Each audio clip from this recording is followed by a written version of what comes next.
श्रीराम देहापरितालोनी प्रपंच मुमुक्षु जनादाय अध्यात्म चर्चा करोनी बहुलोकले मेळवीति नमस्कार त्या ब्रह्म चैतन्य मूर्ति सद्गुरुनाथ महाराज की जय जय जय रघुवीर समर्थ सद्गुरु श्री ब्रह्म चैतन्य महाराजर सद्गुरु श्री ब्रह्मानंद महाराजर ಹಾಗೂ ಆಧ್ಯಾತ್ಮಿಕ ಅನುಭವಗಳ ಚಕ್ರವರ್ತಿಯಾಗಿರ್ತಕ್ಕಂಥ ಸದ್ಗುರು ಶ್ರೀ ಜ್ಞಾನೇಶ್ವರ ಮಹಾರಾಜರ ದಿವ್ಯವಾಗಿರ್ತಕ್ಕಂಥ ಅನುಗ್ರಹದಿಂದ ನಾವು ಜಗದ್ವ್ಯಾಪಿಯಾಗಿರ್ತಕ್ಕಂಥ ಪ್ರಚಂಡವಾಗಿರುವ ಮಹಾಮಾರಿಯ ಇಂಥ ಒಂದು ಉತ್ಪಾತದಲ್ಲಿಯೂ ಸಹಿತ ನಾವು ನಮ್ಮ ನಮ್ಮ ನಿವಾಸಗಳಲ್ಲಿ ಮನೆಗಳಲ್ಲಿ ಅಥವಾ ಆಶ್ರಮಗಳಲ್ಲಿ ನಾವು ಎಲ್ಲಿದ್ದೀವೋ ಅಲ್ಲಿ ಬಹಳಷ್ಟು ಅನಿವಾರ್ಯವಾಗಿ ನಾವು ನಮ್ಮ ಮನೆಗಳಲ್ಲಿ ಏಕಾಂತದಲ್ಲಿರುವುದು ಅನಿವಾರ್ಯವಾಗಿರುವುದರಿಂದ ಆ ಸಮಯವನ್ನು ಸಾರ್ಥಕ ಮಾಡ್ಕೋಬೇಕು ಅನ್ನುವಂಥ ದೃಷ್ಟಿಯಿಂದ ನಾವು ಏನಾದರೂ ಒಂದು ಉಪಾಸನೆ ನಾಮಸ್ಮರಣೆ ಜಪ ಪೂಜೆ ಪುರಸ್ಕಾರ ಸ್ವಾಧ್ಯಾಯ ಸತ್ಸಂಗ ಇತ್ಯಾದಿಗಳಲ್ಲಿ ಸಮಯವನ್ನು ಕಲಿಬೇಕು ಅನ್ನುವಂಥ ಒಂದು ಭಾವನೆಯಿಂದ ಉದ್ದೇಶದಿಂದ ಕಳೆದ 6-7 ತಿಂಗಳುಗಳಿಂದ ಆಶ್ರಮದಲ್ಲಿ ಯಾವುದಾದ್ರೂ ಒಂದು ಪ್ರಕಾರದಿಂದ ಭಗವಂತನಿಗೆ ಅಭಿಮುಖವಾಗ್ತಕ್ಕಂಥ ಒಂದು ಕಾರ್ಯದಲ್ಲಿ ಅಥವಾ ಒಂದು ಸಾಧನೆಯಲ್ಲಿ ತೊಡಗಬೇಕು ಅನ್ನುವಂಥ ಕಳಕಳಿಯಿಂದ ನಾವು ಅನೇಕ ಪ್ರಕಾರದಿಂದ ನಾವು ನಮ್ಮ ಸಾಧನೆಯನ್ನ ಸದ್ಗುರುಗಳ ಶ್ರೀ ಸಾನ್ನಿಧ್ಯದಲ್ಲಿ ಮಾಡಿಕೊಂಡು ಬರ್ತಾ ಇದ್ದೀವಿ. ಅದಕ್ಕನುಸಾರವಾಗಿ ನಾವು ಸೆಪ್ಟೆಂಬರ್ 4ನೇ ತಾರೀಕಿಗೆ PMCಯಿಂದ ಬಂದು ನೇರವಾಗಿ ಚಿದಂಬರೇಶ್ವರ ದೇವಸ್ಥಾನ ಮುಂದಿರತಕ್ಕಂಥ ಚಿದಂಬರ ನಿವಾಸದಲ್ಲಿ ನಾವು ಅಲ್ಲೇ ವಾಸ ಮಾಡಿದ್ವಿ. ನಾನು ಗುರುರಾಜ ಮತ್ತು ಸಂತೋಷ 3 ಜನ ಅಲ್ಲೇ ಇದ್ವಿ. ಇನ್ನು ಕೊರೋನಾದ ಆಘಾತದ ಒಂದು ಇದರೊಳಗನ ಇದ್ವಿ ಪರಿಸ್ಥಿತಿಯಲ್ಲೇ ದೇಹಸ್ಥಿತಿಯಲ್ಲೇ.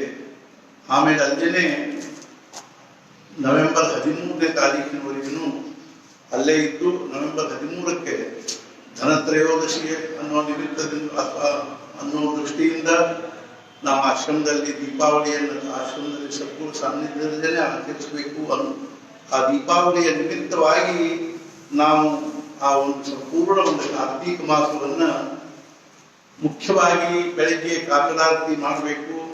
ಸದ್ಗುರುಗಳ ಒಂದು ದಿವ್ಯ ಸಾನ್ನಿಧ್ಯದಲ್ಲಿ ಕಾಕಲಾರತಿಯ ಒಂದು ಉಪಾಸನೆ ಅನ್ನುವಂಥದ್ದು ಬಹಳ ಶ್ರೇಷ್ಠವಾಗಿರುವುದು ಮತ್ತು ಅದು ಬಹಳಷ್ಟು ಮನಸ್ಸಿಗೆ ಶಾಂತಿ ಸಮಾಧಾನವನ್ನು ಕೊಡುವಂತಹದ್ದು. ಸದ್ಗುರುಗಳು ತಮ್ಮ ಯೋಗ ನಿದ್ರೆಯಿಂದ ಎದ್ದು ತಮ್ಮ ಕೋಟ್ಯಾವಧಿ ಭಕ್ತರನ್ನ ಶಿಷ್ಯರನ್ನ ಅನುಗ್ರಹಿಸಬೇಕು ಅನ್ನುವಂತಹ ಒಂದು ಉದ್ದೇಶದಿಂದ ಯೋಗ ನಿದ್ರೆಯಲ್ಲಿ ಎದ್ದು ಆಮೇಲೆ ತಮ್ಮ ಇಡೀ ದಿನವನ್ನೆಲ್ಲ ಏನ್ ಮಾಡ್ತಾರೆ ಅಂದ್ರೆ ತಮ್ಮ ಕೃಪಾ ದೃಷ್ಟಿಯನ್ನು ಬೀರ್ತಾನೆ ಇರ್ತಾರೆ. ಅಂತಹ ಸಮಯದಲ್ಲಿ ಸದ್ಗುರುಗಳ ಸಾನ್ನಿಧ್ಯದಲ್ಲಿ ಕಾಕಲಾರತಿ ಮಾಡಬೇಕು ಅನ್ನುವಂಥ ದೃಷ್ಟಿಯಿಂದ ನಾವು ಅದನ್ನ ಮನುಷ್ಯನ ಅಂದ್ಕೊಂಡು ಅದೇ ಸಮಯದಲ್ಲಿ ಏನಾದರೂ ಸ್ವಲ್ಪ ಸತ್ಸಂಗ ನಡೀಬೇಕು ಅನ್ನುವಂಥ ದೃಷ್ಟಿಯಿಂದ ನಾವು ಕಾರ್ತೀಕ ಮಾಸದಲ್ಲಿ ಪರಮ ಪೂಜ್ಯ ಶ್ರೀ ಬೆಲ್ಸರೆ ಬಾಬಾ ಅವರು ಮಾಲಾಡದಲ್ಲಿ ಕಾರ್ತೀಕ ಮಾಸದಲ್ಲಿ ಪ್ರತಿ ವರ್ಷ ಕಾರ್ತೀಕ ಮಾಸದಲ್ಲಿ ಅವರು ಕಾಕಲಾರತಿ ಆದ ಮೇಲೆ ಅರ್ಧ ಗಂಟೆ ಪ್ರವಚನ ಮಾಡ್ತಾ ಇದ್ರು, ನಿರೂಪಣೆ ಮಾಡ್ತಾ ಇದ್ರು. ಅದರಲ್ಲಿ 12ನೇ ಅಧ್ಯಾಯವನ್ನು ಅವರು ನಿರೂಪಣೆ ಮಾಡಿದ್ರು. ಅದನ್ನ ನಾವು ಬೆಳಿಗ್ಗೆ ಕಾಕಲಾರತಿ ಕೂಡ 6:30 7 ತನಕ ಓದ್ತಾ ಇದ್ವಿ. ಇವತ್ತಿನ ತನಕ ನಾವು 5 ಪ್ರವಚನಗಳನ್ನು ಓದಿದ್ವಿ.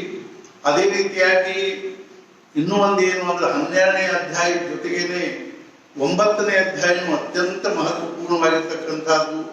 ಜ್ಞಾನೇಶ್ವರ ಮಹಾರಾಜರಿಗೆ ಅತ್ಯಂತ ಅಚ್ಚುಮೆಚ್ಚಿನ ಒಂದು ಅಧ್ಯಾಯ, ಮಹಾರಾಜರಿಗೂ ಸಹಿತ ಅಷ್ಟೇ ಮಹತ್ವಪೂರ್ಣವೆನಿಸುವಂತ ಅಧ್ಯಾಯ ಅದು.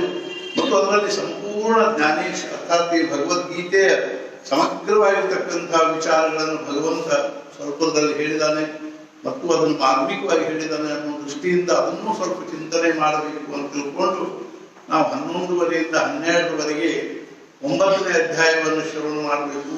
ಅವುಗಳನ್ನು ಓವಿಗಳ ರೂಪದಲ್ಲೇನೆ ಓದಿ ಅವುಗಳಿಗೆ ತಕ್ಕ ಮಟ್ಟಿಗೆ ಒಂದೇನು ತಿಳಿದ ಮಟ್ಟಿಗೆ ಭಾವಾರ್ಥವನ್ನು ಹೇಳಬೇಕು ಅನ್ನುವಂಥ ದೃಷ್ಟಿಯಿಂದ ನಾವು ಪ್ರಾರಂಭ ಮಾಡಿದ್ದು. ಇವತ್ತು 5ನೇ ದಿವಸ.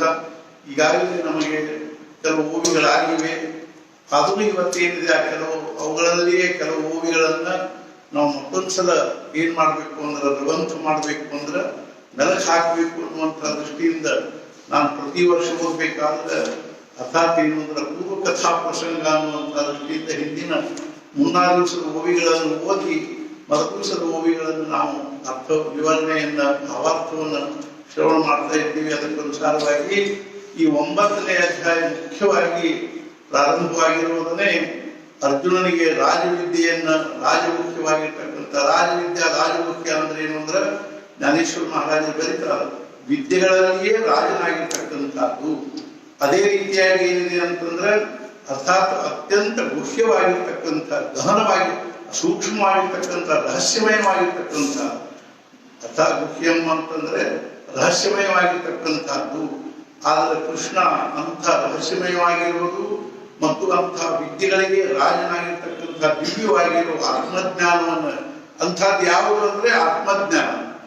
ಆತ್ಮಜ್ಞಾನ ಅನ್ನುವಂಥದ್ದನ್ನ ನಾವು ಏನ್ ಮಾಡ್ತೀವಿ ಅಂದ್ರೆ ಎಲ್ಲರೂ ಬಾಯಿಗೆ ಉಚ್ಚಾರ ಮಾಡ್ತೀವಿ. ಆತ್ಮಜ್ಞಾನ, ಬ್ರಹ್ಮಜ್ಞಾನ, ಭಗವಂತನ ಸಾಕ್ಷಾತ್ಕಾರ ಇತ್ಯಾದಿ ಇತ್ಯಾದಿ ನಾವೆಲ್ಲಾನು ಅಂತೀವಿ. ಆದರೆ ವಾಸ್ತವಿಕವಾಗಿ ಆತ್ಮಜ್ಞಾನ ಅನ್ನುವಂಥದ್ದು ಏನೊಂದು ಭೂಮಿಕಾ ಇದೆ, ಅವಸ್ಥಾ ಇದೆ, ಅಥವಾ ಏನೊಂದು ಮಾನವನ ಅದೊಂದು ಸ್ಥಿತಿ ಇದೆ ಅನ್ನೋದನ್ನ ನಾವು ಲಕ್ಷಗಟ್ಟಲೆ ಅಲ್ಲ ಕೋಟಿಗಟ್ಟಲೆ ಜನರಲ್ಲಿ ಯಾರೋ ಒಬ್ಬರು ಅದನ್ನು ಪಡ್ಕೊಂಡದ್ದನ್ನು ನೋಡ್ತೀವಿ.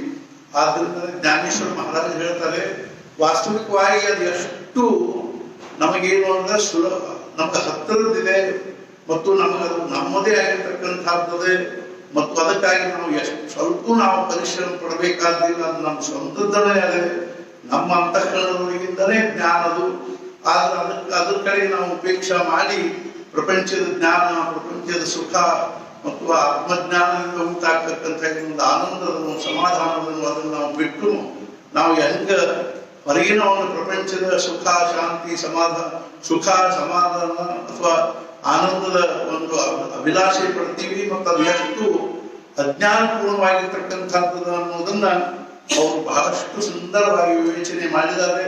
ಹಿಂದಿನ ಒಂದು ಶ್ಲೋಕಗಳಲ್ಲಿಯೂ ಸಹಿತ ಅದನ್ನು ಹೇಳಿದಾಗ ಅದನ್ನು ನಾನು ಸಂಕ್ಷಿಪ್ತವಾಗಿ ಹೇಳ್ತಾ ಇವತ್ತಿನ ಮುಖ್ಯವಾಗಿರ್ತಕ್ಕಂತಹ ವಿಚಾರಗಳನ್ನು ಹೇಳ್ತೀನಿ. ಏನು ಅಂತಂದ್ರೆ ಅರ್ಥಾತ್ ಈ ಒಂದು ಅಧ್ಯಾಯದ 2ನೇ ಶ್ಲೋಕದಿಂದಲೇ 1ನೇ ಶ್ಲೋಕದಲ್ಲಿ ಅರ್ಥಾತ್ ಏನು ಅಂತಂದ್ರೆ ಈ ಅತ್ಯಂತ ಗುಹ್ಯತಮವಾಗಿರ್ತಕ್ಕಂಥ ಒಂದೇನು ಒಂದು ಜ್ಞಾನವನ್ನು ನಾನು ನಿಮಗೆ ಹೇಳ್ತೀನಿ. ಯಾಕೆಂದ್ರೆ ನೀನು ಅಸೂಯೆ ರಹಿತನಾಗಿರ್ತಕ್ಕಂಥವನು ಮತ್ತು ಅಸೂಯ ಅಂದ್ರೆ ಆಶ್ಚರ್ಯ ರಹಿತನಾಗಿರ್ತಕ್ಕಂಥ ಈ ಜ್ಞಾನವನ್ನು ನಾನು ಹೆಂಗೆ ಹೇಳ್ತೀನಿ ಅಂದ್ರೆ ವಿಜ್ಞಾನ ಸಹಿತವಾಗಿ ಅಂದ್ರೆ ಜಗತ್ತಂದ್ರೆ ಏನು, ಪರಮಾತ್ಮ ಅಂದ್ರೆ ಏನು ಅನ್ನುವಂಥ ಎರಡೂ ವಿಷಯವನ್ನ ನಾನು ನಿನಗೆ ಹೇಳ್ತೀನಿ. ಅದರಿಂದ ನಿನಗೆ ಏನಾಗ್ತದೆ ಅಂದ್ರೆ ಅರ್ಥಾತ್ ಎಲ್ಲಾ ಪ್ರಕಾರವಾಗಿರ್ತಕ್ಕಂಥ ಅಶುಭಗಳಿಂದ, ದುಃಖಗಳಿಂದ ನೀನು ಬಿಡುಗಡೆಯನ್ನು ಹೊಂದಿ ನಿನ್ನ ಮೋಕ್ಷವನ್ನು ಪಡ್ಕೋತಿ ಎನ್ನುವಂಥ ಮಾತನ್ನು ಹೇಳಿ 2ನೇದರಲ್ಲಿ ಆ ಯಾವ ಜ್ಞಾನವನ್ನು ನಾನು ಹೇಳಿ ಹೊರಟಿದ್ದೀನೋ ಅದು ಎಂಥಾದ್ದದೆ ಅನ್ನುವಂಥ ವಿಷಯವಾಗಿ ಹೇಳ್ತಾ ಇದ್ದಾನೆ. ಏನು ಅಂದ್ರೆ ರಾಜವಿದ್ಯಾ ರಾಜಗುಹ್ಯಂ ಪವಿತ್ರ ಮಿದಮುತ್ತಮಂ ಪ್ರತ್ಯಕ್ಷಾವಗಮಂ ಧರ್ಮ್ಯಂ ಸುಸುಖಂ ಕರ್ತುಮವ್ಯಯಂ.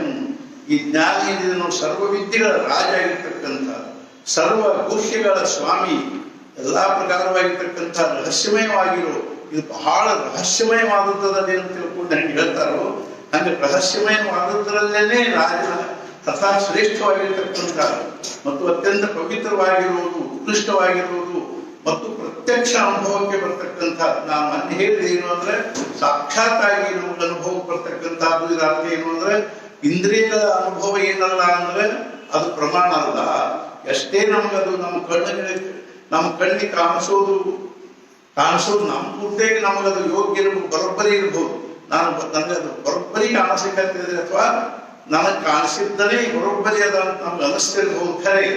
ಆದ್ರೆ ಅದೇ ವಸ್ತು ಇನ್ನೊಬ್ಬರಿಗೆ ಏನದಂದ್ರೆ ಬೇರೆ ರೀತಿಯಾಗಿ ಕಾಣಿಸ್ತದೆ. ನೋಡುವುದ್ರೊಳಗೂ ಎಷ್ಟು ದೃಷ್ಟಿ ಭೇದ ಇರ್ತಾವೆ ಅನ್ನೋದನ್ನ ನಾವು ನೋಡ್ತೀವಿ. ಏನು ಅಂತಂದ್ರೆ ಅರ್ಥಾತ್ ನಾವು ಸಹಿತ ಈ ರೋಗಿಗಳ ಕೈ ಹಿಡಿದು ನೋಡ್ತೀವಿ, ಕಾಲು ಹಿಡಿದು ನೋಡ್ತೀವಿ. ಆ ಡಾಕ್ಟರ್ನು ನೋಡ್ತಾರೆ, ಅವ್ರ ಕೈ ಕಾಲು ಹಿಡಿದು ನೋಡುದಲ್ಲ, ಬರೀ ದೂರ ನಿಂತು ನೋಡಿದ್ರು ಸಹಿತ ಅವನಿಗೆ ಎಂಥ ರೋಗದ ಏನ್ ರೋಗದ ಅನ್ನುವಂಥದ್ದನ್ನು ಅವ್ರು ಹೇಳ್ತಾರೆ. ಹೆಂಗೋ ಹಂಗೆ ನಮ್ಮ ಕಣ್ಣಿಗೆ ಕಂಡದ್ದನ್ನ ಬರೋಬ್ಬರಿ, ನಮ್ ಕಿವಿ ಕೇಳಿಸಿದ್ದ ಬರೋಬ್ಬರಿ, ನಮ್ಗೆ ಏನದ ಅಂದ್ರೆ ನಾವು ಮೂಸಿ ನೋಡಿದ್ದನ್ನ ಬರೋಬ್ಬರಿ ಅನ್ನುವಂಥದ್ದು ಏನಲ್ಲ ಅಂದ್ರೆ ಖರೆ ಪ್ರಮಾಣ ಅಲ್ಲ. ಅದು ಇಂದ್ರಿಯ ಪ್ರಮಾಣ ಆಗಿದ್ರು ಅದನ್ನೇನ್ ಮಾಡೋದಿಲ್ಲ ಅಂದ್ರೆ ಅದನ್ನು ಪರಮೋಚ್ಚ ಪ್ರಮಾಣ ಅಂತ ತಿಳ್ಕೊಳ್ಳೋದಿಲ್ಲ. ಆದ್ರೆ ಈ ಜ್ಞಾನ ಹೆಂಗದ ಅಂದ್ರೆ ಇದು ಸಬ್ಜೆಕ್ಟಿವ್ ನಾಲೆಜ್, ಅದರ ಜೊತೆಗೆ ತಾದಾತ್ಮ್ಯಾಗಿ ಅನುಭವಿಸ್ತಕ್ಕಂತಹ ಜ್ಞಾನವಾಗಿರೋದ್ರಿಂದ ಇದರಲ್ಲಿ ಅಪ್ರಮಾಣದ ಪ್ರಶ್ನೆನೇ ಇಲ್ಲ ಅನ್ನುವಂತಹ ಈ ಜ್ಞಾನ ಪ್ರತ್ಯಕ್ಷ ಅನುಭವಕ್ಕೆ ಬರ್ತಕ್ಕಂಥದ್ದು ಮತ್ತು ಧರ್ಮವನ್ನು ಅನುಸರಿಸಿಕೊಂಡಿರ್ತಕ್ಕಂಥ ಧರ್ಮ್ಯಂ ಅಂತ ಹೇಳ್ತಾರೆ.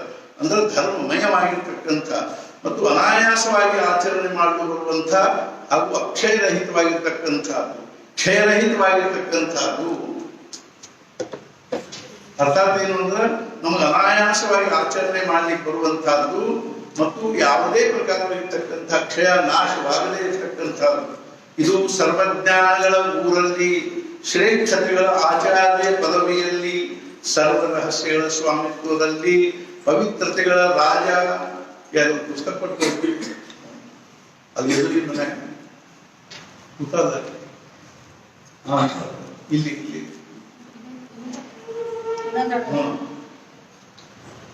ಸರ್ವಜ್ಞಾನಗಳಂತಾನೆ ಹೆಂಗೊಂದು ಊರು ಅಂತ ತಿಳ್ಕೊಂಡು ನಾವು ಹೇಳ್ತೀವಿ.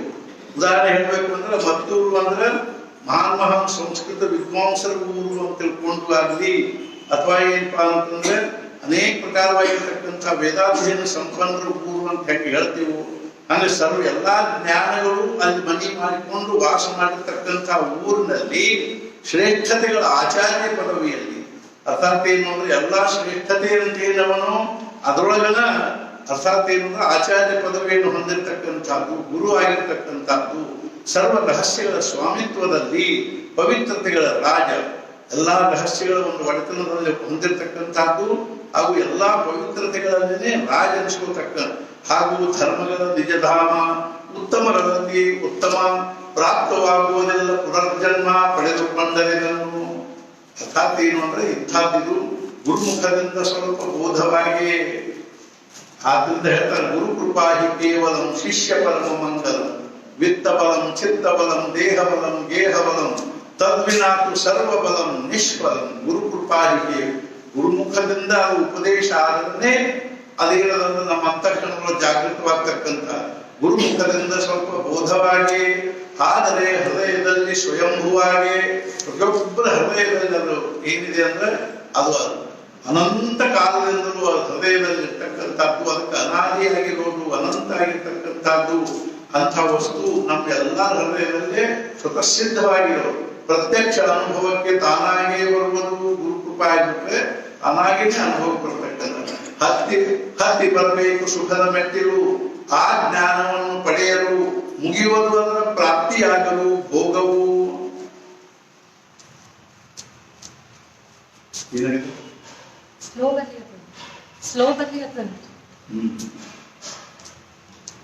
ಅಂದ್ರೆ ಅವಕಾಶ ಬರ್ತೇನೆ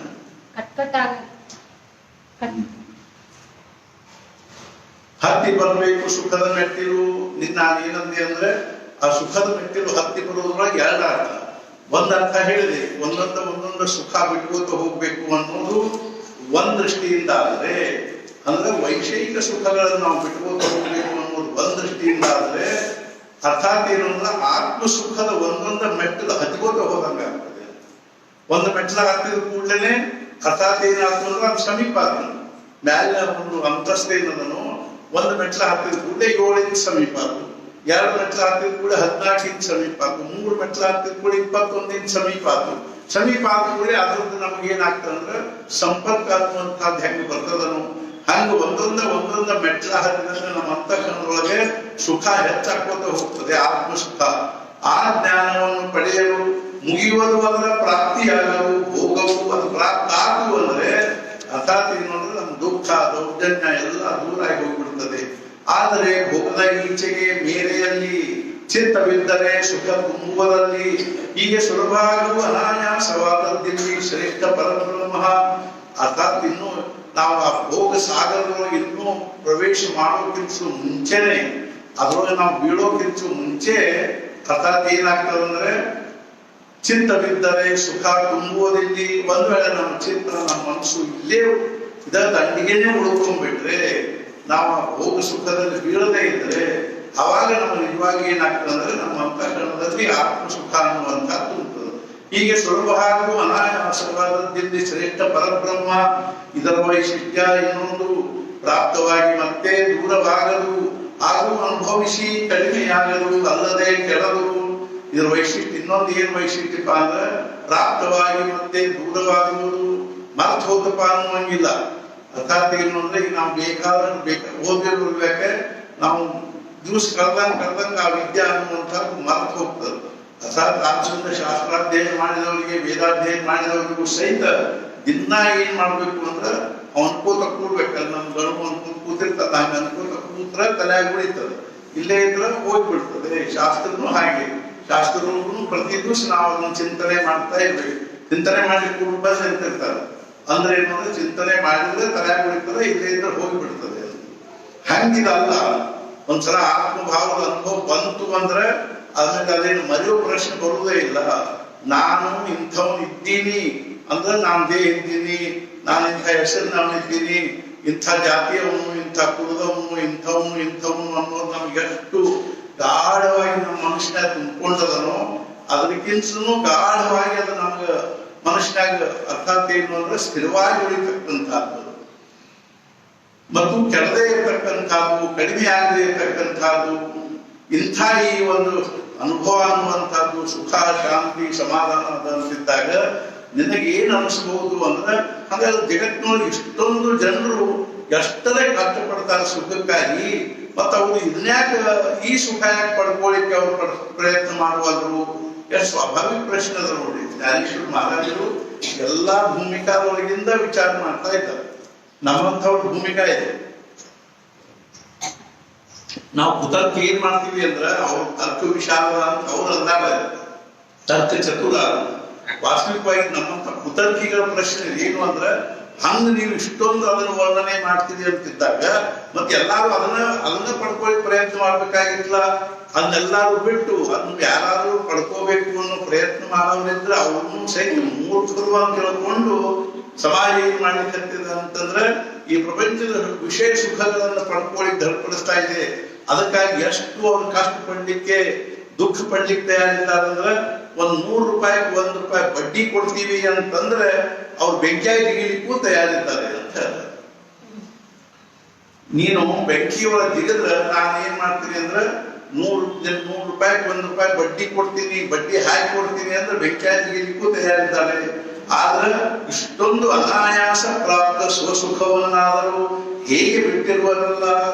ಅನಾಯಾಸ ಪ್ರಾಪ್ತ ಇದಕ್ಕೇನು ಕೈಕಾಲು ಸಹಿತ ಅಡಿಗಾಡಿಸ್ಬೇಕಾಗಿರುವುದಿಲ್ಲ, ತುಟಿ ಅಡಿಗಾಡಿಸ್ಬೇಕಾಗಿರುವುದಿಲ್ಲ. ನಾಲಿಗೆ ಶ್ರಮ ಇಲ್ಲ, ತುಟಿಗೆ ಶ್ರಮ ಇಲ್ಲ, ಕೈಕಾಲಿಗೆ ಶ್ರಮ ಇಲ್ಲ. ತುಂಬಾ ಅದನ್ನ ನಾವು ಎಂತೆಂತ ಸತ್ಪುರುಷರು ನೋಡ್ತೀವಿ ಅಂದ್ರೆ ಒಬ್ಬೊಬ್ರು 27 ವರ್ಷ ಒಬ್ರು ಹಾಸಿನಂತೆ ಎದ್ದಿದ್ದೇ ಇಲ್ಲ. ಅರ್ಥಾತ್ ಏನು ಅಂದ್ರೆ ಒಬ್ಬೊಬ್ರು ಏನದನು ಒಂದು ಕಟ್ಟಿ ಮೇಲೆ ಕೂತವ್ರು ನಾನು ನೋಡಿದ್ದೆ. ಅಲ್ಲಿ 27 ವರ್ಷ ಒಂದು ಕಟ್ಟಿ ಮೇಲೆ ಕೂತಿದ್ರು. ಒಬ್ರು 35 ವರ್ಷ ಒಂದು ಗಾದಿ ಮೇಲೆ ಮಲ್ಕೊಂಡು ಕೂತವ್ರು ಎದ್ದಿದ್ದೇ ಇಲ್ಲ. ಒಬ್ಬರು ನಾನು ಮಲ್ಕೊಂಡು ನೋಡಿದ್ದೆ ಕಾಂಪುರಕ್ಕೆ ಹೋದಾಗ. ಏನು ಅಂತಂದ್ರೆ ಅಲ್ಲಿ ಒಬ್ರು ಸಾಧು ಏನದನ್ನು ಮಲ್ಕೊಂಡೇ ಬಿಟ್ಟಿದ್ರು, ತಮಗಿಕೊಂಡು ಮಲ್ಕೊಂಡೇ ಮಾಡೋರು, ಹೇಳಂಗೇ ಇಲ್ಲ. ಎದಕ್ಕೆ ಹೇಳ್ಬೇಕು ನಾನು ಅಂತ ಕೇಳ್ತಿದ್ರು. ಅಲ್ಲಿ ಹೇಳ್ರಿ ಒಂದು ಸ್ವಲ್ಪ ಅಡ್ಡಾಡಿ ನೋಡಿ, ಎದಕ್ಕೆ ಹೇಳ್ಬೇಕು ನಾನು ಆರಾಮ್ ಮಲ್ಕೊಂಡಿನಿ ಅಂತ ಹೇಳ್ತೀನಿ. ಹೆಂಗು ಹಾಗೆ ಹೇಳಿದ್ರೆ ಆ ಒಳಗೆ ನಿಮ್ಗೆ ಆ ಸುಖ ಪ್ರಾಪ್ತ ಆಗಿಬಿಟ್ರೆ ನೀವು ಏನೇನು ಉಪ್ಪಿಟ್ಟು ತಂದು ಕೊಡುವಾದ್ರು ಬಿಟ್ಟು ಬಿಡುವಾದ್ರು ತಯಾರಿ ಇದ್ರೆ ಹೊರಗೆ ಕಾರಣನೇ ಇಲ್ಲ. ಹೊಲಕ್ಕೆ ಕೂತ್ ಬಿಡುದು, ತಂದು ಕೊಟ್ಟು ಕೊಡ್ರಿ ಬಿಟ್ರೆ ಬಿಡ್ರಿ, ಅದು ಅಲ್ಲಿ ಹೋಗಿ ಹಿಂಗೆ ಕೂತ್ರೆ ಸತ್ತು ಸಾಯ್ಬಲ್ರಿ. 100ಕ್ಕೆ 1 ಬಡ್ಡಿ ಸಿಕ್ಕವರು ಉಳಿಯುವ ಅಗಲಿಯಲ್ಲಿ ಜಿಗಿಯುವರು. ಅನಾಯಾಸ ಪ್ರಾಪ್ತ ಸ್ವಸುಖವನ್ನಾದರೂ ಹೇಗೆ ಬಿಟ್ಟಿರುವಲ್ಲ. ಪವಿತ್ರ ಹಾಗೂ ರಮ್ಯಾಗಿ ಸಾಮಾನ್ಯದ ಕನಿಷ್ಠ ನಾನು ಏನಂತೀನಿ ಅದು ಮುಂದಿನ ಓವಿಯೊಳಗೆ ಉತ್ತರನ್ನು ಕೊಟ್ಟಾರ. ಆ ಉತ್ತರ ಬಂದಾಗ ಹೇಳ್ತೀನಿ. ಪವಿತ್ರ ಹಾಗೂ ರಮ್ಯ, ಅದೇ ರೀತಿ ಸುಲಭೋಪಾಯ ಗಮ್ಯ, ಸ್ವಸುಖ ಪರಮ ಧರ್ಮ್ಯ ಅಲ್ಲದೆ ನಮ್ಮಲ್ಲಿಯೇ ಇರುವುದು. ಮತ್ತೆ ಹೊರಗೆ ಹೋಗ್ತಿರ್ಬೇಕೇನು, ಬ್ಯಾಟಿಗೆ ಹೋಗ್ಬೇಕು ಅಥವಾ ಮತ್ತಿಲ್ಲದೆ ಇದಕ್ಕೆ ಫ್ಯಾಕ್ಟ್ರಿಗೆ ಹೋಗ್ಬೇಕೇನು ಏನೇನು ಇಲ್ಲ, ನಮ್ಮೊಳಗೆ ಇರ್ತಕ್ಕಂಥದ್ದು. ಇಷ್ಟೆಲ್ಲ ಅನುಕೂಲವಿದ್ದು ಹೇಗೆ ಜನರ ಕೈಗೆ ಎಟಕದು ಸಂಶಯದ ವಿಷಯವೆಂದು ತಿಳಿಯಬೇಡ ನೀನು. ಇಷ್ಟೆಲ್ಲ ಅನುಕೂಲ ಇದ್ರು ಯಾಕೆ ಕೈಗೆ ಹತ್ತುವಂತಪ್ಪ ನಮಗೆ? ಅರ್ಥಾತ್ ಏನು ಅಂದ್ರೆ ಇದ್ರೊಳಗೆ ಏನಾದ್ರೂ ಸಂಶಯದ ಏನು ಅಂದ್ರೆ ಹಂಗೇನು ತಿಳ್ಕೋಬೇಡ ಅಂತ.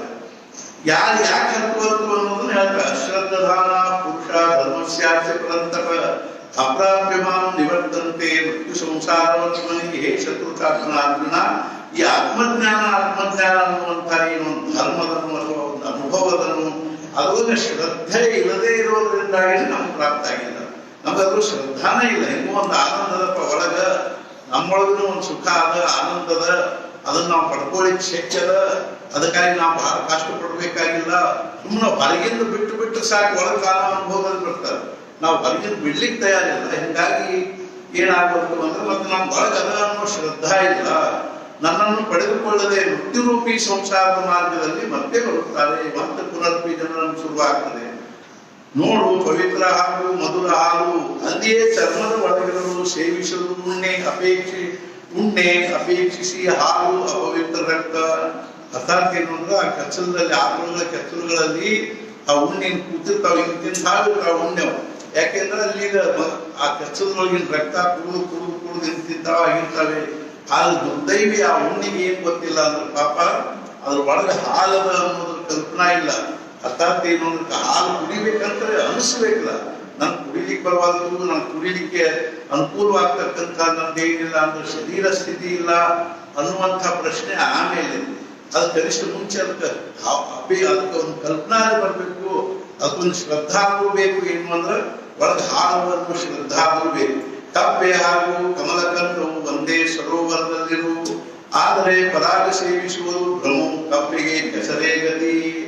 ಕಪ್ಪಿ ಮತ್ತು ಕಮಲಕಂದ ಅಂದ್ರೆ ಕಮಲದ ಒಂದು ಬಳ್ಳಿ, ಅದ್ರದ್ದೇನು ಅಂದ್ರೆ ಅದ್ರದ್ದು ಎಲಿ ಅನ್ರಿ, ಅದ್ರದ್ದು ಗಡ್ಡೆ ಅನ್ರಿ, ಅದ್ರದ್ದು ಇದು ಅನ್ರಿ, ಕಮಲದ ಹೂ ಅನ್ರಿ, ಎಲ್ಲಾನು ಏನದ ಕೆಲವು ಕಮಲದ ಹೂಗಳಂತೂ ಅತಿ ನೀರಿಗೆ ಹತ್ತಿರ್ತಾವ. ಕಪ್ಪಿಗಳ ಏನ್ ಮಾಡ್ಬಹುದು ಅಂದ್ರೆ ಕಣ್ಣಂತ ಹಾಗೆ ಕಮಲಗಳನ್ನು ಕೂಡ್ಬಹುದು. ಇನ್ನು ನಾನು ಅದನ್ನ ವಿಚಾರ ಮಾಡಿದೆ, ಕಮಲದಾಗಿನ ಪರ ಕಪ್ ಹೆಂಗ್ ಕೂಡ್ಲಿಕ್ಕೆ ಶಕ್ಯದ ಅಂದಾಗ ನಾ ಕಣ್ಣಂತ ಹಾಗೆ ಕಮಲದಾಗಲೂ ಕೂಡ್ಬಹುದು. ಆದ್ರೆ ದುರ್ದೈವಿ ಏನದ ಅಂದ್ರೆ ಅದಕ್ಕೆ ಅದು ಬುದ್ಧಿನೇ ಇಲ್ಲ. ಈ ಕಮಲದ ಪರಾಗವನ್ನು ನಾನು ಸೇವನೆ ಮಾಡಬೇಕು ಅನ್ನುವಂಥ ಬುದ್ಧಿ ಇಲ್ಲ. ಅದು ಯಾರಿಗೆ ಉಪಭೋಗಕ್ಕೆ ಒಂದು ವಸ್ತು ಆಗ್ತದೆ ಅಂದ್ರೆ ಭ್ರಮರಗಳಿಗೆ ಆಗ್ತದೆ ಅಂತ ಹೇಳ್ತಾರೆ. ಈ ದುರ್ದೈವಿ ಕಪ್ಪಿಗೆ ಕೆಸರಿಗೆ ಇದಕ್ಕೇನಿಲ್ಲ ಅಂದ್ರೆ ಅದರ ಗತಿ ಅಂತ. ದುರ್ದೈವಿಯ ಮನೆಯಲ್ಲಿ ಸಹಸ್ರಾರು ಸುವರ್ಣ ಹುದುಗಿರುವುದಲ್ಲಿ, ಉಪವಾಸ ಕೂಡುವುದರಲ್ಲಿ ದರಿದ್ರನು. ಅರ್ಥಾತ್ ಏನು ಅಂದ್ರೆ ಅವನು ಒಬ್ಬ ದರಿದ್ರ ಮನುಷ್ಯ ಇದ್ದಾನೆ. ಅವನ ಮನೆಯೊಳಗೆ ಏನೇನು ಏನಪ್ಪ ಅಂತ ಭಿಕ್ಷಾ ಬೇಡೋ ಪಾತ್ರೆ ಬಿಟ್ಟು ಮತ್ತೊಂದೇನಿಲ್ಲ. ಅಂಥ ಪರಿಸ್ಥಿತಿ ಒಳಗೆ ಅವನು ಒಂದು ಚಾಪಿ ಮೇಲೆ ಕಟ್ಟು ಮಾರಿ ಮಾಡಿಕೊಂಡು, ಅರ್ಥಾತ್ ಏನು ಅಂದ್ರೆ ಮಾರಿ ಮುಖದ ಮೇಲೆ ಏನಿಲ್ಲ ಅಂದ್ರೆ ಒಂದು ಸ್ವಲ್ಪ ಸಂತೋಷದ ಕಳೆ ಇಲ್ಲ, ಆನಂದದ ಕಳೆ ಇಲ್ಲ, ಸಮಾಧಾನ. ಅವನು ಹಂಗೆ ಮಾರಿ ಮಾಡ್ಕೊಂಡು ಕೂತಿರ್ತೀವಿ ನೋಡ್ರಿ. ಒಂದು ಮೂಣಿ ಮುಂಜಾನೆ ಎದ್ದು ಕೂಡ ಒಬ್ಬ ಕಟ್ಟು ಮಾರಿ ಮಾಡ್ಕೊಂಡು ಕೂತಿದ್ದಂತ, ಕ್ಯೂ ಮಿಯಾ ऐसा क्यों? नहीं हमारी सूरत ही ऐसी है. ನನ್ನ ಮಾರಿನ ಹಿಂಗದ, ನಾನು ಏನ್ ಮಾಡ್ಲಿ ಅಂತ ಹಿಂಗೆ ಕೆಟ್ಟ ಮಾರಿ ಮಾಡ್ಕೊಂಡು ಕೂತಿ ಅಂದ್ರೆ ಮಾರಿ ಸುಗತಿ ಐಸಿ. ನಮ್ಮ ಮಾರಿನ ಹಂಗದ ಅಂತ ಹೆಂಗ ನಮ್ಮ ಮಾರಿನ ಹಂಗಿರ್ತಾವ. ಎಲ್ಲ ತಿನ್ಲಿಕ್ಕೆ ಇರ್ತದ, ಉಣ್ಲಿಕ್ಕೆ ಇರ್ತದ, ಮನೆ ಒಳಗೆ ಎಲ್ಲ ಸುಖ ಸಂಪತ್ತು ಇರ್ತದ. ಆದ್ರೆ ಕೆಟ್ಟ ಮಾರಿ ಮಾಡ್ಕೊಂಡು ಕೂತಿರ್ತಾವ. ಇಬ್ರು ಕೆಟ್ಟ ಮಾರಿ ಮಾಡ್ಕೊಂಡು ಕೂತಿರ್ತಾವ. ಕೂಡಲೇ ಒಬ್ಬವ ಒಳಗೆ ಸಮಾಧಾನ ಇದ್ದಾವ, ಇನ್ನೊಬ್ಬ ಏನಪ್ಪ ಅಂದ್ರೆ ಇದಾಗದೇ ಇದ್ದಾವ. ಅವನು ಮುಂಜಾನೆ ಕೂಡ ಕೆಟ್ಟ ಮಾರಿ 3 ದಿವಸ ಆಯ್ತು.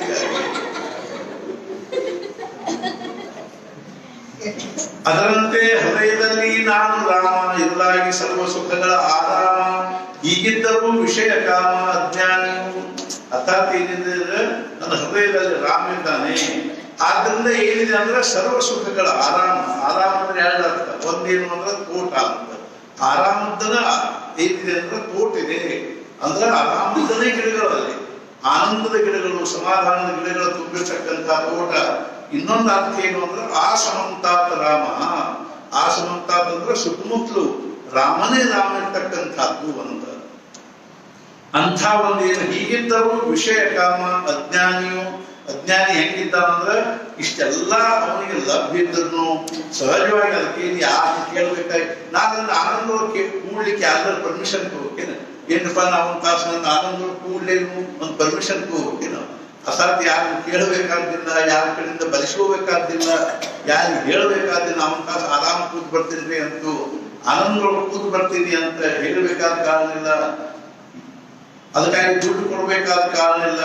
ಇಂಥ ಒಂದು ಇದ್ರು ಸಹಿತ ನಾವೇನದ ಅಂದ್ರೆ ನಾವು ಒಳಗಿನ ಆನಂದದ ಸಂಬಂಧ ಇಲ್ಲದೆ ಒಳಗಿನ ಆನಂದದ ಅನುಭವದ ಲೇಷನೂ ನಮಗೆ ಇಲ್ಲದೆ ಇರೋದ್ರಿಂದ ಹೊರಗಿನ ಪ್ರಪಂಚದೊಳಗೆ ಅದರಿಂದ ಆನಂದ ಆಗ್ತದೆ, ಇದರಿಂದ ಆನಂದ ಆಗ್ತದೆ, ಅದರಿಂದ ಅದರೊಳಗೆ ಸುಖ ಅದ, ಇದ್ರೊಳಗೆ ಸುಖ ಅದ ಅಂತ ವಿಷಯ ಕಾಮ ವಿಷಯವನ್ನ ಅಪೇಕ್ಷೆ ಮಾಡ್ತಕ್ಕಂಥವನು.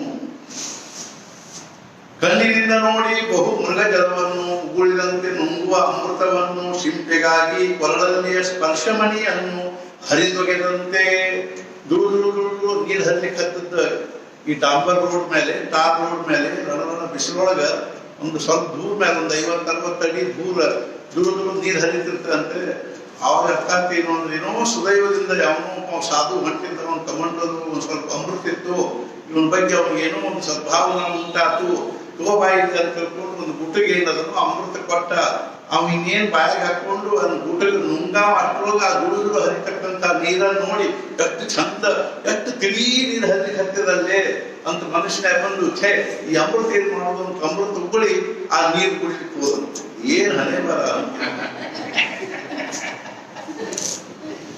ಅದೇ ರೀತಿಯಾಗಿ ಯಾರೋ ಒಬ್ರು ಸತ್ಪುರುಷರು ಒಬ್ಬನಿಗೆ ಏನ್ ಮಾಡಿದ್ರು ಅಂದ್ರ ಸ್ಪರ್ಶ ಮಾಡಿ ಕೊಟ್ಟರು. ಇದು ಕೊಳ್ಳ ಕಟ್ಕೋಪ, ನಿನ್ಗೆ ಯಾವಾಗಾದ್ರೂ ಏನಾದ್ರೂ ದುಡ್ಡಿನ ಅವಶ್ಯಕತೆ ಅನಿಸಿದ್ರೆ, ನಿನಗೆ ಬಂಗಾರದು ಚಿನ್ನದ ಅವಶ್ಯಕತೆ ಅನಿಸಿದ್ರೆ, ನೀ ಯಾರದೇ ಮನೆ ಆ ಸಳಿಗೆ ಒಯ್ದು ತಾಕ್ಷಿದ್ರು ಸಹಿತ ಎಲ್ಲಾರು ಒಂದು ಮೂಕ ಕಬ್ಬಣ ತುಂಡು ಬಿದ್ದಿತ್ತು, ಒಯ್ದು ತಾಕ್ಷಿರಿ ಅಂದ್ರ ಆ ಕಬ್ಬಣ ತುಂಡು ಕೈ ಹಿಡ್ಕೊಂಡು ಈ ಕೊಳ್ಳಾಗಿ ಹಚ್ಕೊಂಡು ಬಂಗಾರ ಮಾಡ್ಕೊಂಡು ತಗೊಂಡು ಹೋಗಿ ನೀ ಅತಿ ಐಷಾರಾಮದಲ್ಲಿ ಇರ್ಬೋದು ಅಂತ ಕೊಟ್ಟವ. ಅದನ್ನ ಕೊಳ್ಳ ಕಟ್ಕೊಂಡು ಅದೇನಿತ್ತು ಅಷ್ಟೊಳಗೆ ಲಕ ಹೊಳಿತಿದ್ದಿಲ್ಲ, ಅದು ಅಗ್ದಿ ನೋಡ್ಲಿಕ್ಕೆ ಸಾದಾ ಇತ್ತೊಳೆ. ಅವನಿಗೆ ಏನ್ ಕಡಿಗೆ ಒಂದು ಮೂಲಿ ಕಟ್ಕೊಂಡು ಹೋಗೋದು ಪಾಯ್ದು ಅಂತ ಅನ್ಸುತ್ತ. ಎದುರಿಗೆ ಏನಾಯ್ತು ಅಂದ್ರೆ ಒಂದು 4 ಶಿಂಪಿ ಬಿದ್ದಿದ್ದು ಅಲ್ಲಿ. ಅರ್ಥಾತ್ ಏನೋ ಚಕ ಚಕ ಚಕ ಬೆಳ್ಳಿಗತ್ತೆ ಹೊಳಿಕತ್ತಿದ್ದು. ಅವಾಗ ಅನಿಸ್ತು ಈ ಎಷ್ಟು ಚಂದ ಒಯ್ಯು ಅಂತ ತಿಳ್ಕೊಂಡು ಆ ಮೂರ್ಖ ಏನ್ ಮಾಡಿದ ಅಂದ್ರೆ ಕೊಳ್ಳಾಗಿನ ಸ್ಪರ್ಶ ಮಣಿಯನ್ನು ಹರಿದು ಹೋಗದು ಆ ಶಿಂಪಿ ಕಟ್ಕೊಂಡು ಹೋಗ್ತಂತ ಮನೆಗೆ ಹೋಗಿ ಹೆಂಡ್ಕೊಂಡು ಹೇಳಿದಂತ ಪಾಠ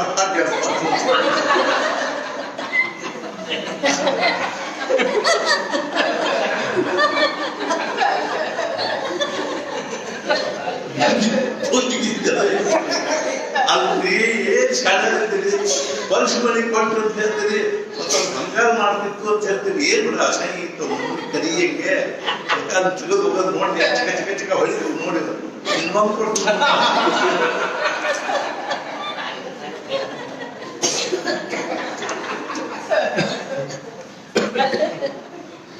ಅದನ್ನ ಆಮೇಲೆ ಹುಡುಕ್ಲಿಕ್ಕೆ ಹೋದಂತ.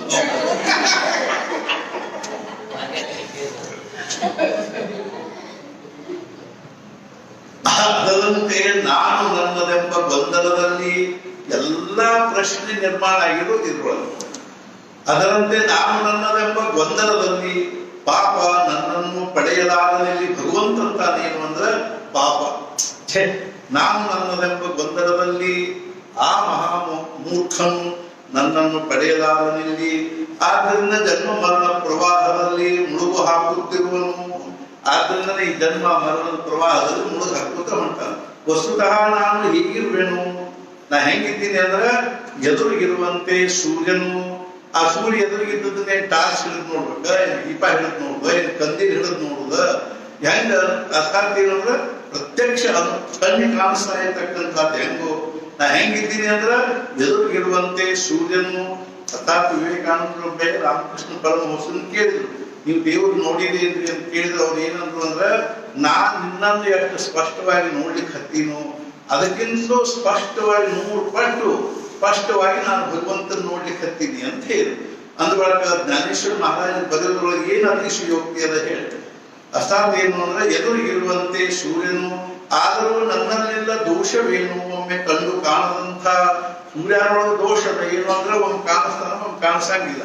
ಮೋಡಗಳು ಬಂದು ಅಂದ್ರೆ ಸೂರ್ಯ ಅವನು ಉದಯ ಆದದ್ದು ಗೊತ್ತಾಗುದಿಲ್ಲ, ಅಸ್ತ ಆದದ್ದು ಗೊತ್ತಾಗುದಿಲ್ಲ ಮಳೆಗಾಲದಲ್ಲಿ. ಆದ್ರೆ ಆ ಆತ್ಮ ಸ್ವರೂಪದಲ್ಲಿ ಪರಮಾತ್ಮನಲ್ಲಿ ಭಗವಂತನಲ್ಲಿ ಆ ದೋಷ ಇಲ್ಲೇ ಇಲ್ಲ. ಅವನಿಗೆ ಯಾವ ಒಂದೇನು ಮೋಡಗಳು ಅಡ್ಡು ಬರಂಗಿಲ್ಲ ಅನ್ನುವಂಥ, ಅಡ್ಡು ಬಂದು ಕಾಣದಂಗಾದಪ್ಪ ಅನ್ನುವಂಥದ್ದು ಇಲ್ಲ. ಅಂಥ ನಾನು ಹೆಂಗಿದ್ದೀನಿ ಅನ್ನುವಂಥದ್ದನ್ನ ಮುಂದಿನ ಶ್ಲೋಕದಲ್ಲಿ ಹೇಳ್ತಾ ಇದ್ದಾರೆ. ಅದನ್ನ ನಾವು ಇವತ್ತಿನ ಒಂದು ಮುಖ್ಯವಾಗಿರ್ತಕ್ಕಂಥ ವಿಷಯ. ಮಯಾ ಧರ್ಮಿದಂ ಸರ್ವಂ ಜಗದವ್ಯಕ್ತ ಮೂರ್ತಿನ ಮತ್ಸಾನಿ ಸರ್ವಭೂತಾನಿ ನ ಚಾಹಂತೆ ಸ್ವವಸ್ಥಿತಃ. ಅವ್ಯಕ್ತ ರೂಪದಿಂದ ನಾನೇ ಇದೆಲ್ಲವನ್ನು ವ್ಯಾಪಿಸಿರುವೆನು. ಜ್ಞಾನೇಶ್ವರ ಮಹಾರಾಜರು ಬರೀತಾರೆ ಎಷ್ಟು ಸೂಕ್ಷ್ಮವಾಗಿ ಆ ಪರಮಾತ್ಮ ಸ್ವರೂಪಿ ಬ್ರಹ್ಮಾಂಡವನ್ನು ಅತ್ಯತಿಷ್ಠ ದಶಾಂಗುಲಂ, ಈ ಬ್ರಹ್ಮಾಂಡವನ್ನೆಲ್ಲ ಅನಂತ ಕೋಟಿ ಬ್ರಹ್ಮಾಂಡಗಳನ್ನು ವ್ಯಾಪಿಸಿ ಮತ್ತು ಉಳಿದದಂತ. ಅರ್ಥಾತ್ ಏನು ಅಂತ ಅದು ಎಷ್ಟು ಸೂಕ್ಷ್ಮದ ಅಂದ್ರೆ ಅದು ಎಷ್ಟು ಅವ್ಯಕ್ತವಾಗಿದೆ ಅಂದ್ರೆ ಜ್ಞಾನೇಶ್ವರ ಮಹಾರಾಜ ಕಡೆ ಉದಾಹರಣೆ ಬರೀತಾರೆ. ಏನು ಅಂದ್ರೆ ಅದನ್ನ ಆಕಾಶದ ಸಾಣಿಗೆ ಒಳಗ ಏನು ಅಂದ್ರೆ ಸಾಣಿಸಿ ತೆಗೆಯುವಷ್ಟು ಸೂಕ್ಷ್ಮದ ಆಕಾಶದಿಂದ ಸ್ಪೇಸ್ ಇದೇ ಎಷ್ಟು ಸೂಕ್ಷ್ಮದ ಮುಂಚೆ ವಿಚಾರ ಮಾಡಿ ನೋಡಿದ್ರೆ ಈ ಆಕಾಶದೊಳಗೆ ಸಾಣಿಸುವಷ್ಟು ಸೂಕ್ಷ್ಮದ ಅಂತ. ಸರ್ವಭೂತಗಳು ನನ್ನಲ್ಲೇ ಇರುತ್ತವೆ, ಸರ್ವಭೂತಗಳು ನನ್ನಲ್ಲಿಯೇ ಇರುತ್ತವೆ, ಆದರೆ ನಾನು ಅವುಗಳಲ್ಲಿ ಇರುವುದಿಲ್ಲ. ಇದನ್ನ ಜ್ಞಾನೇಶ್ವರ ಮಹಾರಾಜರು ಬರೀತಾ ಇದ್ದಾರೆ. ಎಲ್ಲಾ ಭೂತಗಳೇನವ ಅಂದ್ರೆ ನನ್ನೊಳಗನ ಅವ, ಆದ್ರೆ ನಾನೇನಿಲ್ಲ ಅಂದ್ರೆ ಆ ಭೂತಗಳಲ್ಲಿ ಇಲ್ಲ.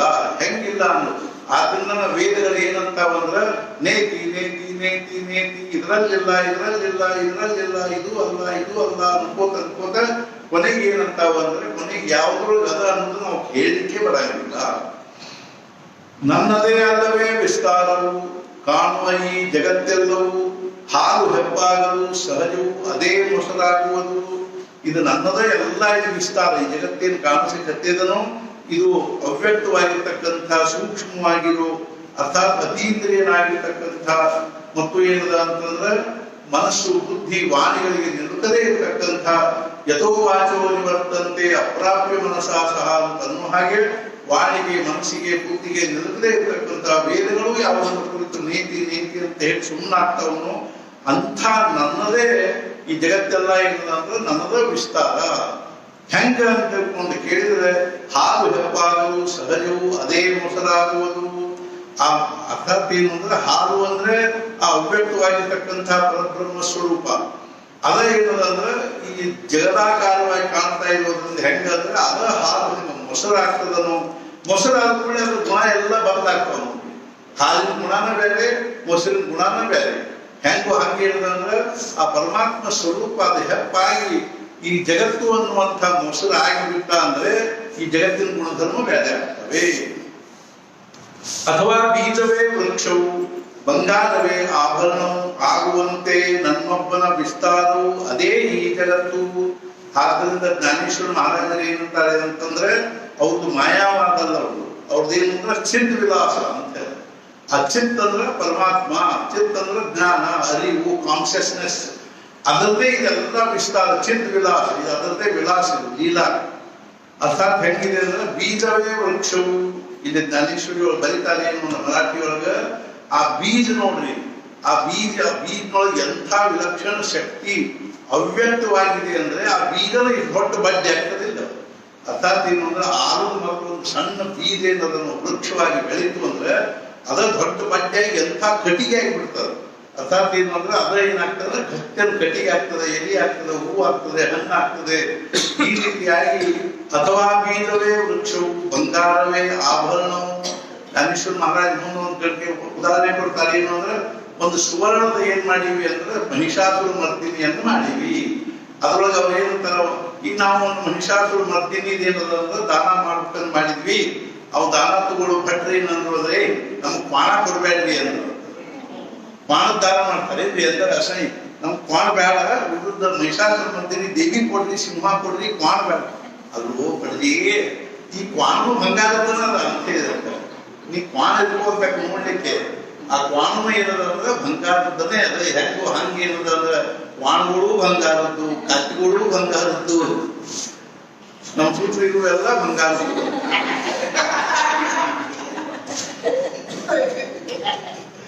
ಬಂಗಾರದ್ದು ಅಂದ ಬಳಿಕ ಕ್ವಾಣ ಇದ್ರದೇನು, ಕಾಲಿ ಹೆಂಗ ಸಿಕ್ಕಾಗ್ತದ ಅಂತ.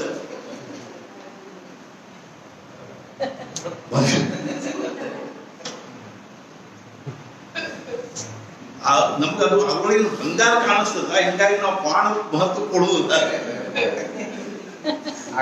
ಕ್ವಾಣ ನೋಡಿದ್ರೆ ಕ್ವಾಣ ಬಿಟ್ಬಿಡ್ಬೇಕು ಅನ್ಸ್ತದೆ, ಕಟ್ಟಿ ಬಿಡ್ಬೇಕು ಅನ್ಸ್ತದೆ.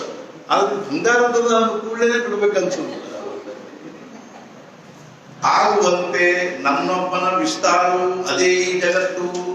ಅರ್ಥಾತ್ ಏನು ಅಂದ್ರೆ ಬಂಗಾರನೇ ಹೆಂಗ ಅನೇಕ ನಾಮರೂಪಗಳಲ್ಲಿ ಏನಾಗಿದೆ ಅಂದ್ರೆ ಅದು ಪ್ರಗಟ ಆಗಿದನು. ಅದಕ್ಕೇನಂತಾರೆ ಅಂತಂದ್ರೆ ಅದು ಆ ಭಾವದಲ್ಲಿ ತೋರ್ತಾ ಇದೇನು?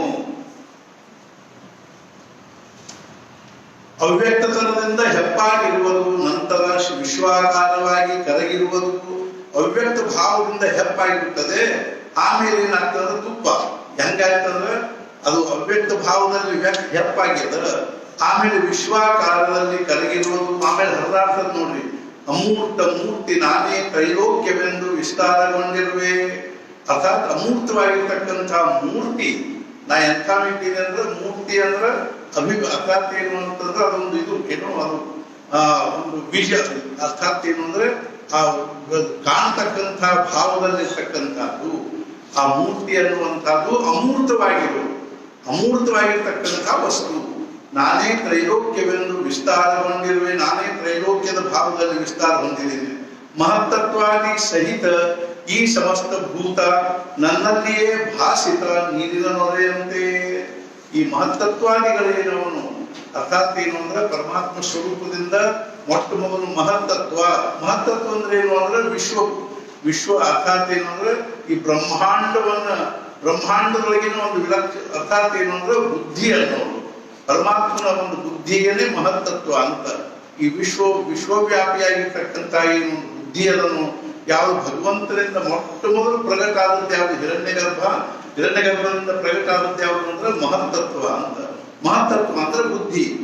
ಈ ಸಮಸ್ತ ಭೂತ ನನ್ನಲ್ಲಿಯೇ ಭಾಸಿತ ನೀರಿನ ನೊರೆಯಂತೆ. ಅಲ್ಲಿ ಬರೀತಾರೆ ಏನು ಅಂದ್ರೆ ನೀರಿನ ಮ್ಯಾಲ ನೊರೆ ಏನಿರ್ತದನ್ನೋ ಗುರುವು ಅದು ಹೆಂಗಿದೆ ಅಂದ್ರೆ ಅದು ಹಿಂದೆ ನಾನು ತೋರಿಸ್ನಂತ ಅದು ಹಿಂದದ ವಿಷಯ.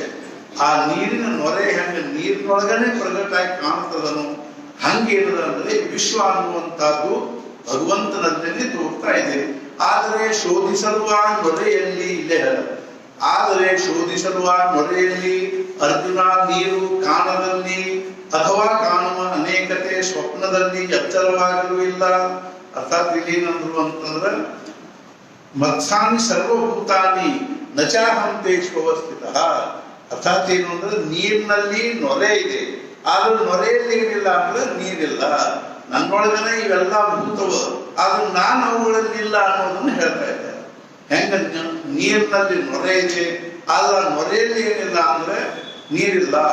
ಅದೇ ರೀತಿಯಾಗಿ ನಿನ್ನೆ ರಾತ್ರಿ ಕನಸಿನಲ್ಲಿ ಏನಾದ್ರು ಅಥವಾ ಕಾಣುವ ಅನೇಕತೆ ಸ್ವಪ್ನದೊಳಗೆ ಅನೇಕತೆಯನ್ನು ನೋಡಿದ್ವಿ ನಾವು, ಅನೇಕ ಒಂದು ದೃಶ್ಯಗಳನ್ನು ನೋಡಿದ್ವಿ. ಎಚ್ಚರವಾಗಲು ಇಲ್ಲ, ಎಚ್ಚರವಾದ ಕೂಡಲೇ ಅದರೊಳಗೆ ಏನಿಲ್ಲ ಅಂದ್ರೆ ಎಚ್ಚರ ಆದ ಕೂಡಲೇ ಅವು ಏನೂ ಇಲ್ಲೇ ಇಲ್ಲ ಅನ್ನೋದು ಹೆಂಗು ಹಾಗೆ. ಭೂತಗಳು ಇದ್ದರೂ ನನ್ನಲ್ಲಿ ನಾನಿರುವುದಿಲ್ಲ, ಭೂತಗಳಲ್ಲಿ ಹೇಳಿರುವೆ ಹಿಂದಿನ ಸಂದರ್ಭದಲ್ಲಿ ಈ ವಿಚಾರ ನಿನಗೆ. ಅರ್ಥಾತ್ ಕೃಷ್ಣ ಹೇಳ್ತಾ ಇದ್ದರು ಏನು ಅಂದ್ರೆ ನಾ ಹಿಂದೊಂದ್ಸಲ ನಿಮ್ಗೆ ಈ ವಿಷಯವಾಗಿ ಹೇಳಿದ್ದೀನಿ. ಎಲ್ಲಿ ಹೇಳಿದ್ದೀನಿ ಅಂದ್ರೆ ಅಧ್ಯಾಯ 7 ಶ್ಲೋಕ 12ರಲ್ಲಿ ಹೇಳಿದ್ದಾರೆ ನೋಡಿ. ನಿಮ್ ಕಡೆ ಅಧ್ಯಾಯ 7 ಶ್ಲೋಕ 12ರಲ್ಲಿ ಇದೇ ವಿಷಯವನ್ನು ಎಷ್ಟೊಂದು ಮಾರ್ಮಿಕವಾಗಿ ಹೇಳಿದಾನೆ ಅಂತಂದ್ರೆ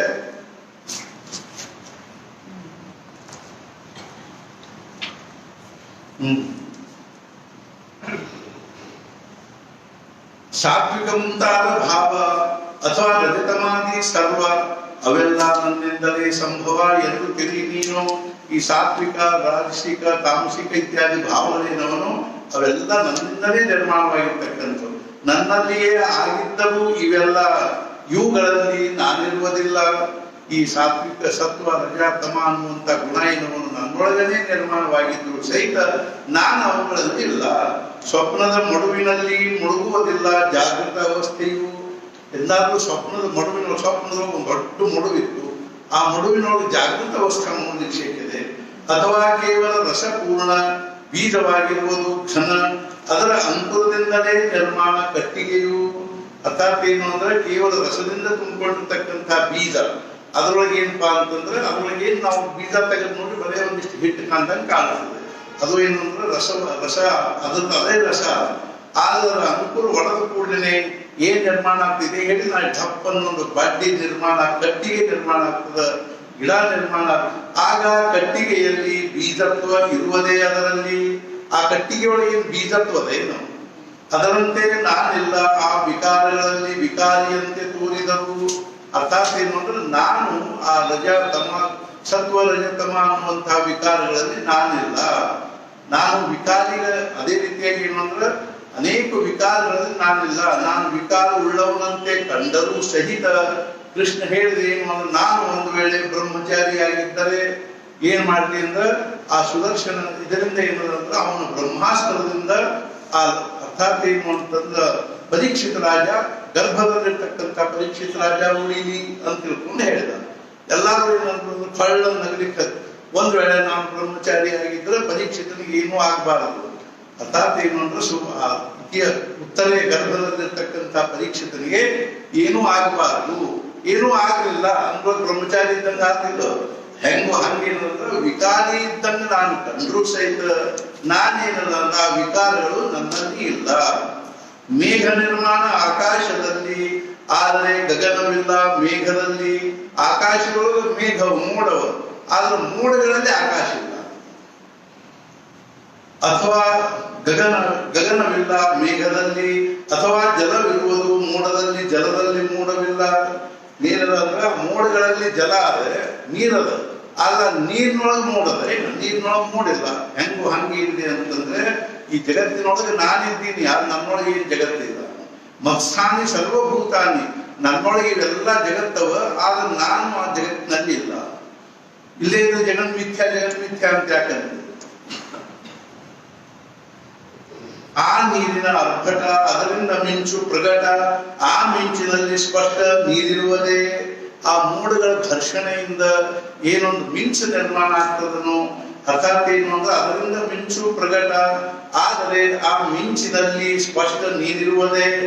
ಯಾವ ಮೋಡಗಳ ನೀರಿನಿಂದ ತುಂಬಿಕೊಂಡಿರ್ತಕ್ಕಂಥ ಮೋಡಗಳಿಂದ ಮಿಂಚು ಹೊಳಿತದನೋ, ಗುಡುಗು ಹೊಳಿತದನೋ, ಆ ಗುಡುಗು ಮತ್ತು ಮಿಂಚುಗಳಲ್ಲಿ ನೀರದ ಏನು ಅಂತ ಕೇಳಿದ್ರೆ ಇಲ್ಲ.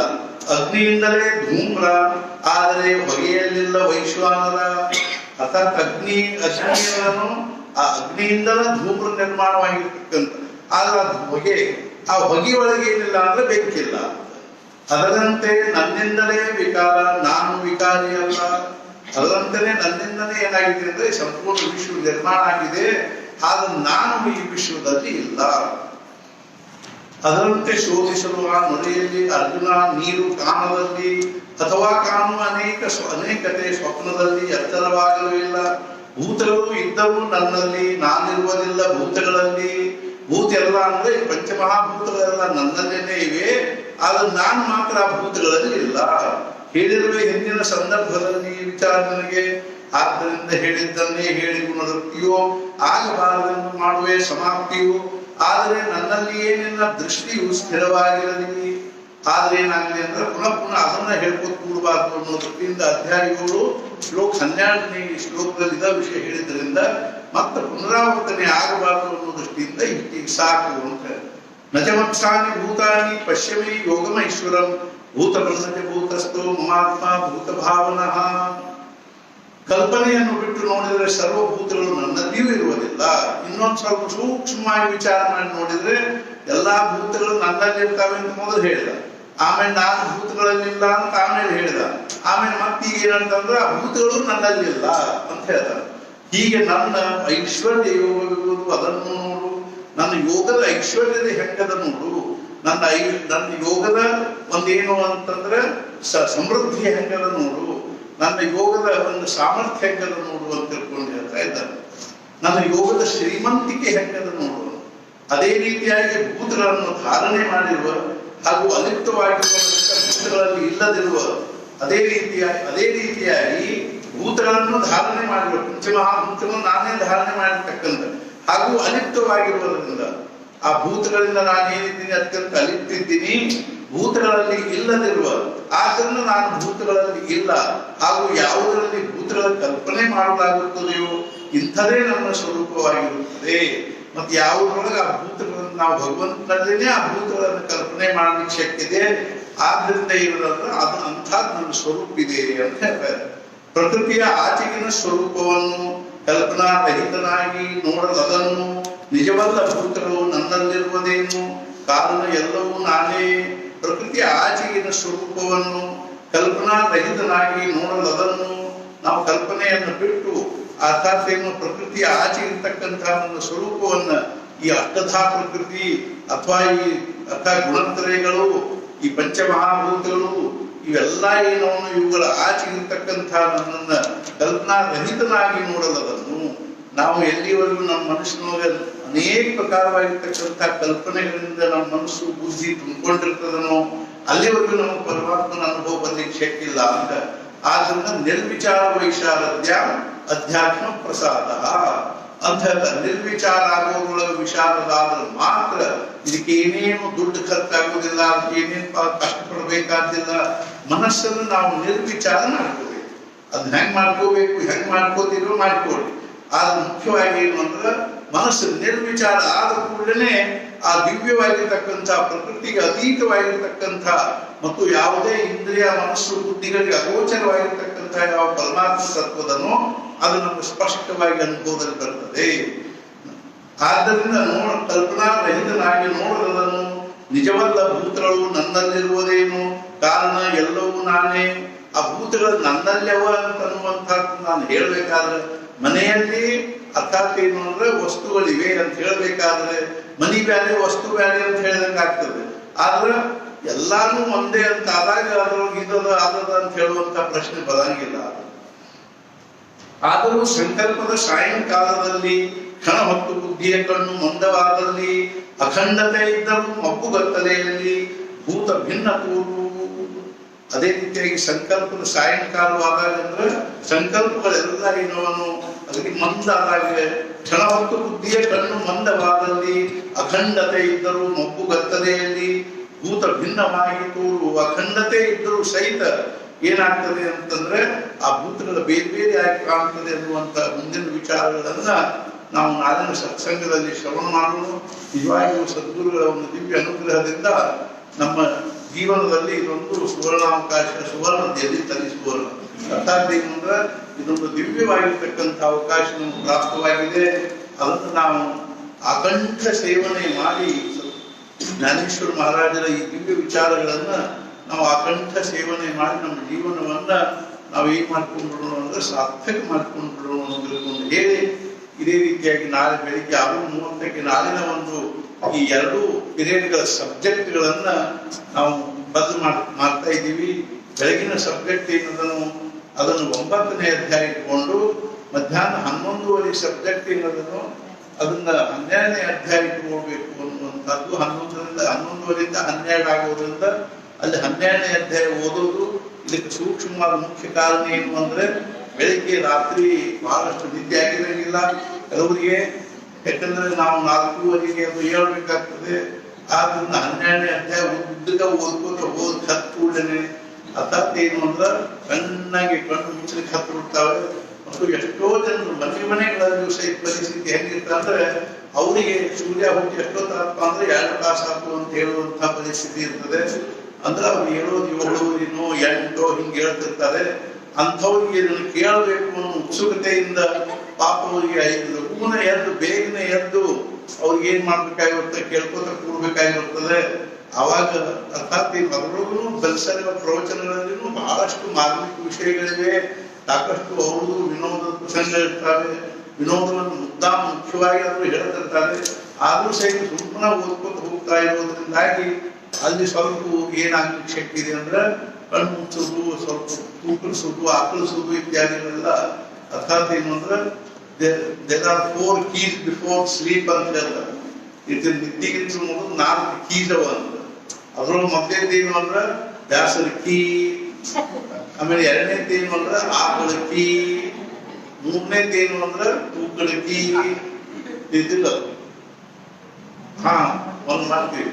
ಮೊದಲೇದೇನು ಅಂದ್ರೆ ಬ್ಯಾಸರ ಕೀ, 2ನೇದೇನು ಅಂದ್ರೆ ಒಡಮುರುಕಿ, 3ನೇದೇನು ಅಂದ್ರೆ ಆಕಳ ಕೀ, 4ನೇದೇನು ಅಂದ್ರೆ ತೂಕಡಿಕೆ, ಆಮೇಲೆ ಅಪ್ರೈಲ್ ಸ್ಲೀಪ್. ಈ ರೀತಿಯಾಗಿರ್ತಕ್ಕಂಥ ಸ್ವಾಭಾವಿಕ ಆಗ್ತದೆ.